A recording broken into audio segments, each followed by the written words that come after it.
क्रिस्त में अधिप्रिय माता पिताओं, भाइयों बहनों एवं बच्चों, आज हम लोग सामान्य 11वीं रविवार में प्रवेश कर चुके हैं। आज हमें मनन चिंतन करने के लिए बाइबल से 2 पैसेज दिया गया है। संत मार्कुस के सुसमाचार से अध्याय 4, पहला है जो 26 से 29 तक, जहाँ बढ़ने वाले बीज का दृष्टांत बताया गया है। दूसरा है जो 30 से 34, जहाँ हम राई का दाना का दृष्टांत पाते हैं। आइए ये दोनों में क्या मनन चिंतन हमें करना है और क्या हमें सीखना है, उस पर थोड़ा हम ध्यान दें। ईसा ने उनसे कहा, ईश्वर का राज्य उस मनुष्य का सदृश है जो भूमि में बीज बोता है। वह रात को सोने जाता और सुबह उठता है। बीज उगता है और बढ़ता जाता है, हालांकि उसे ये पता नहीं है यह कैसे हो रहा है। यहाँ भूमि में बीज बोता है, मतलब जब ये प्रभु यीशु इस धरती में थे, वो बीज मतलब कलीसिया को बोया और वह बीज उगता है, मतलब कलीसिया उगा और बढ़ता जा रहा है। लेकिन उसको पता नहीं है ये कैसे हो रहा है। कैसे हो रहा मतलब ये मानव के अंदर, कलीसिया के अंदर, इंग्लिश में कहेंगे तो the grace of God, divine grace of God inherent in man, inherent in church, मतलब ईश्वर की कृपा उस पर विद्यमान है, उसके अंदर छुपा है। वो क्या होता है, वो प्रतिदिन वो कृपा के आधार पर मानव क्या होता है, वो बढ़ता है। बढ़ के क्या होता है, फसल पैदा करता है। फसल पैदा करता है मतलब कलिसिया बढ़ते जाता है। और वो फसल कैसे, अंगूर, फिर बाल और बाद में पूरा दाना उत्पन्न करता है। फसल तैयार होती है, वह हंसिया चलाने लगता है, क्योंकि कटनी का समय आ गया है, ये न्याय का समय आ गया है। इसी को इंगित करता है। इसी को प्रकाशना ग्रंथ अध्याय 14-15 में भी हमें इस बात को देख सकते हैं। एक दूसरा स्वर्गदूत मंदिर से निकला और ऊंचे स्वर से पुकारते हुए बादल पर बैठने वाले से बोला, अपने हंसिया चलाकर यूनिए, क्योंकि कटनी का समय आ गया है और पृथ्वी के फसल पक चुकी है, मतलब पृथ्वी का न्याय का दिन आ गया है। उसी को इंगित करता है। और ये बात हमें इधर केवल नहीं, एसेकिएल के ग्रंथ अध्याय 17-23 में भी इस संबंधित बताया गया है। 23 में क्या बताया गया है, उसे मैं इस्राएल के ऊंचे पहाड़ पर लगाऊंगा, उसमें डालियां निकल जाएंगी, वह फल उत्पन्न करेगा और एक शानदार देवदार बन जाएगा। नाना प्रकार के पक्षी उसके नीचे आ जाएंगे, वे उसके डालियों की छाया में बसेरा करेगा। और 31:6 में भी इसके संबंधित बताया गया है, आकाश की सभी पक्षियों ने उसकी शाखाओं में अपने घोंसले बनाए, उसके डालियों के नीचे मैदान के सभी पशुओं ने अपने बच्चों को जन्म दिया और उसकी छाया में सभी राष्ट्र निवास करते हैं। तो इसी से स्पष्ट हो जाता है कि ईश्वर अपने पूरे कलीसिया और पूरे विश्व को अपने कलीसिया के सदस्य के रूप में बताता है। इसी को समझाने के लिए राय का दाने का दृष्टांत प्रभु यीशु बताते हैं। आइए इसको देखते हैं। ईसा ने कहा, हम ईश्वर के राज्य को तुलना किससे करें? हम किस दृष्टांत द्वारा उसका निरूपण करें? वह राय के दाने का सदृश है। मिट्टी में बोए जाते समय वह दुनिया पर का सबसे छोटा दाना है, परंतु बाद में बढ़ते बढ़ते वह सब पौधों से बड़ा हो जाता है और उसमें इतनी बड़ी बड़ी डालियां निकल जाती है कि आकाश की पक्षियां उसकी छाया में बसेरा कर सकते हैं। यहाँ जब प्रभु यीशु ईश्वर का राज्य का तुलना किससे करेंगे बोल के वो राय के दाने के उसको तुलना करते हैं। और प्रभु यीशु बताते मिट्टी में बोए जाते समय वो दुनिया पर का सबसे छोटे दाना है। सबसे छोटे दाना कहने का मतलब जड़ी बूटी पौधा में कि राय के दाना बहुत छोटा है। ये अन्य पौधा को साथ इसको तुलना नहीं करना। जड़ी बूटियों के पौधा में मतलब हर्बल प्लांट्स के साथ प्रभु यीशु तुलना करते हैं, परंतु बाद में वो बढ़ते बढ़ते वो सब पौधों से बड़ा हो जाता है और उसमें इतनी बड़ी बड़ी डालियां निकल जाती है। इसी को तो हम एसेकिएल के ग्रंथ 31:6 में और 14:23 में भी हम देखे हैं। इसका अर्थ क्या है? प्रभु यीशु यही बताता है कि ये कलीसिया और ये बीज जो बोया है वो पूरा विश्व के रूप लेता है। और ये इंग्लिश में कहेंगे तो the universality of the kingdom of God is indicated here. मतलब ईश्वर का राज्य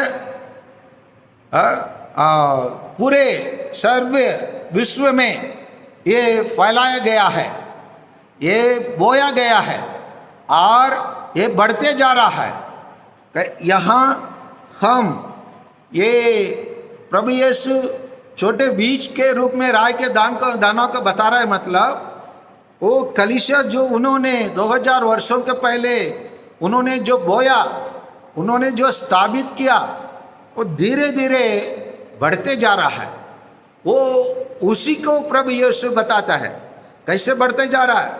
आज पूरे दुनिया में हर देश में ईश्वर के कलीसिया है और ईश्वर के कलीसिया जब ये बढ़ते जाएंगे उनके लिए एक महत्व है।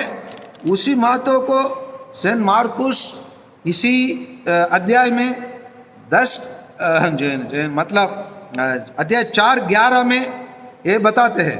ईसा ने उत्तर दिया, तुम लोगों को ईश्वर का राज्य का भेद जानने का वरदान दिया गया है। हमें जो लोग इस बीच में का शाखाएं या डालियां बनते हैं उनके लिए ईश्वर उसके राज्य का जानने का वरदान दिया है। कैसे? 33 और 34 को पढ़ेंगे तो हम समझेंगे। बस इस प्रकार के बहुत से दृष्टांतों द्वारा लोगों को उनकी समझ के अनुसार सुसमाचार सुनाते थे और बिना दृष्टांत के लोगों को कुछ नहीं कहते थे, लेकिन ये कान में अपने शिष्यों को सब बातों समझाते थे।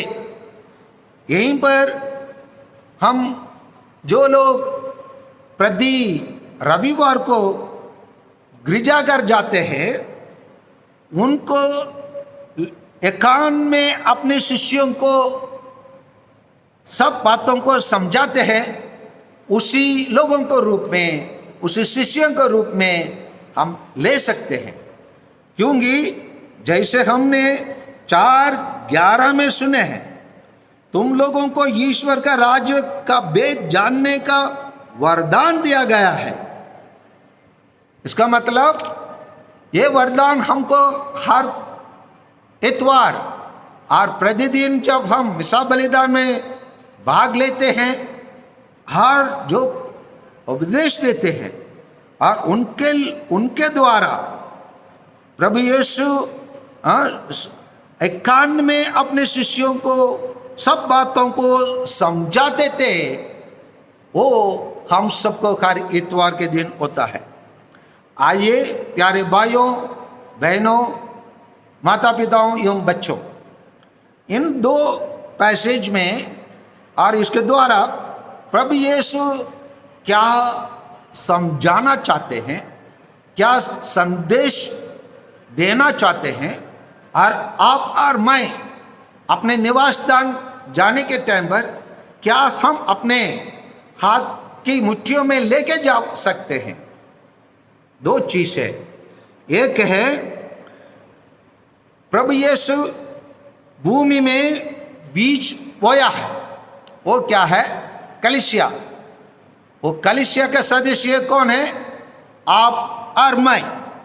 बोने के समय पर ये राय के दाने के बराबर, मतलब स्मॉलनेस इन स्टेचर, मतलब दिखने में वो छोटी है, मतलब छोटी, मतलब जड़ी बूटी पौधाओं के बीच में राय के दाना एकदम छोटा है, लेकिन वो जब बड़ा हो जाता है वो बहुत काम का चीज बनता है।